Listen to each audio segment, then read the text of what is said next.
Bonjour à tous, on se retrouve aujourd'hui chez Emar. On est plus précisément devant la maquette de Crick-Harbour.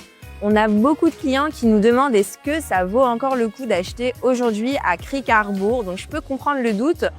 Certaines personnes pensent que le coup est déjà passé. C'est exactement ce qu'on va analyser ensemble dans cette vidéo aujourd'hui.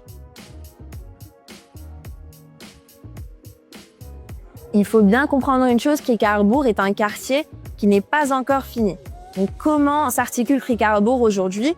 On va avoir 25 à 30% de la communauté qui est déjà établie, qui se concentre autour de la marina de Crick-Harbour. On va avoir également de l'autre côté toute la partie Crick Bay. Donc ces parties-là sont des parties où les infrastructures sont déjà mises en place, sont des parties habitables, et donc ce qui veut dire qu'on a encore 70% du quartier qui est en cours de développement et qui va arriver dans les prochaines années.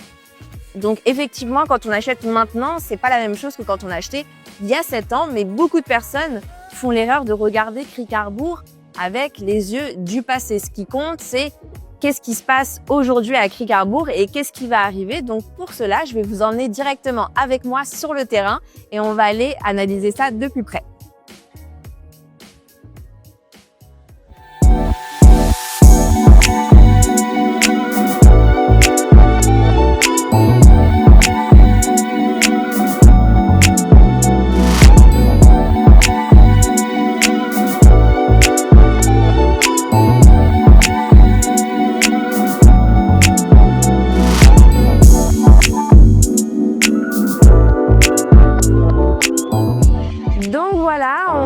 Dans le quartier de Crick-Harbour, donc la première chose qu'on ressent quand on arrive ici, c'est vraiment qu'il y a de la vie. Donc c'est vraiment un quartier qui va être très recherché par une clientèle premium. Donc on a beaucoup d'Européens, on a aussi beaucoup de Russes, beaucoup d'Asiatiques. Donc ce type de clientèle recherche un cadre de vie assez calme, un environnement bien fréquenté avec de belles infrastructures.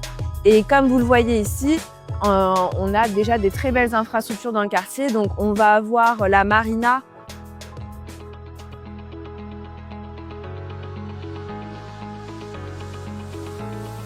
Donc on a aussi toute cette promenade où on retrouve beaucoup de restaurants, de cafés. Donc c'est vraiment très agréable. Donc voilà, c'est vraiment un quartier qui est en plus d'être très beau, très moderne, qui est très bien entretenu, et on retrouve déjà tout au sein même du quartier.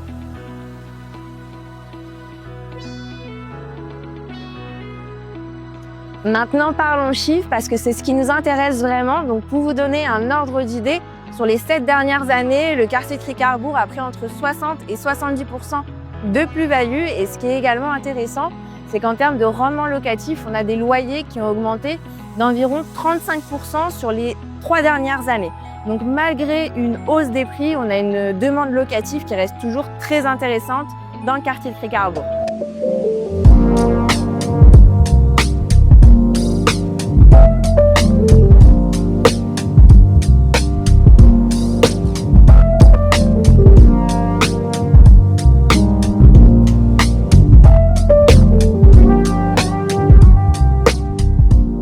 Ce qui rend Crick-Harbour encore intéressant aujourd'hui, c'est surtout ce qui arrive dans le quartier. Donc on sait que dans les prochaines années, on va avoir une montée en puissance des infrastructures.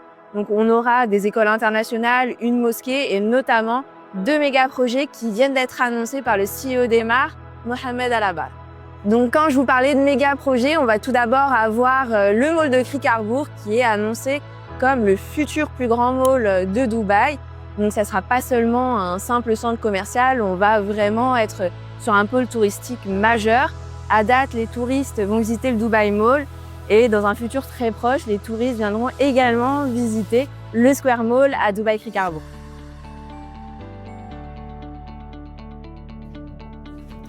Et deuxième infrastructure à venir, la Crick Tower, donc deuxième plus grande tour de Dubaï qui a été annoncée aux alentours de 650-700 mètres. Donc ça va aussi renforcer l'attractivité du quartier de Crick-Harbour en attirant investisseurs, résidents, mais aussi touristes, à l'instar du Burj Khalifa à Downtown.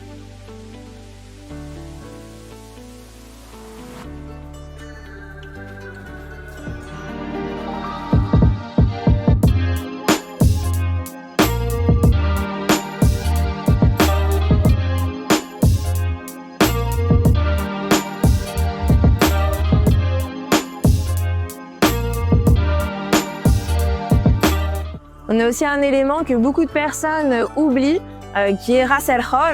Ras El Khor, c'est quoi? C'est une réserve naturelle. On est sur un site qui est classé et protégé par l'UNESCO.